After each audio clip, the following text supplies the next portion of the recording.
Oui, vous savez, Patrick, à part François Bayrou, parfois, les centristes, ce ne sont pas des gens qui font beaucoup de bruit, ce sont des modérés par définition. Eh bien là, pour une fois, ils viennent de lancer un ballon d'essai qui, s'il était repris, évidemment, par le président, pourrait peut-être l'aider à sortir par le haut de la crise sociale dans laquelle la France est embourbée depuis un an. Que disent exactement les centristes ? Eh bien qu'il faut augmenter les salaires. Et oui, c'est aussi simple que ça. C'est un discours qu'on a plutôt l'habitude d'entendre dans la bouche de la CGT. Eh bien non, les centristes estiment qu'il faut augmenter les revenus des travailleurs les plus modestes au moins. Et oui, absolument. Il demande au président de la République de décréter une telle hausse. Alors Non, c'est ça. non, pas comme ça tout de même. C'est pas possible d'ailleurs dans notre économie libre de marché. En revanche, les leaders centristes estiment que, puisque ce sont les entreprises qui fixent les salaires de leurs employés, c'est à elles de discuter avec les syndicats pour augmenter la feuille de paie.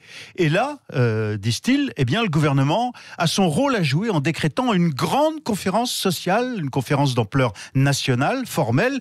Il doit, selon eux, le gouvernement, convier patrons et syndicalistes à un nouveau Grenelle du pouvoir d'achat, en quelque sorte. C'est le président du groupe Modem à l'Assemblée, Patrick Mignola, son homologue du Sénat et le patron de l'autre parti centriste, l'UDI, Jean-Christophe Lagarde, qui font cette suggestion dans une tribune qui a été publiée hier dans le journal Le Parisien aujourd'hui en France. Oui, et qu'est-ce qui les pousse véritablement, Thierry Guerrier, à réclamer cette conférence sociale ? Écoutez, pour les centristes, il y a tout simplement urgence. Il faut recréer, et je les cite, un élan national qui réconcilie les Français autour de la lutte contre les inégalités. Ce sont leurs termes.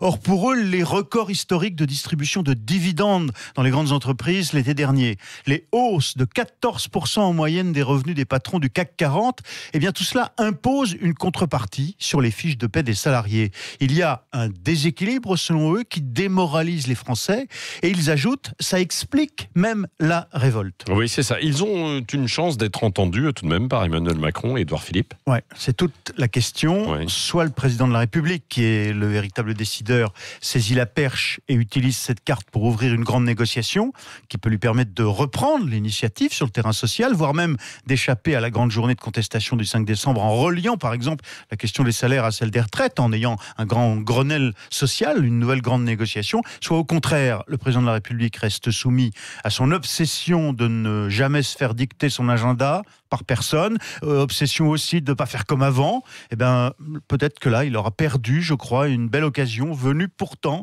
proposition faite par ses alliés dans son camp. Merci Thierry Guerrier.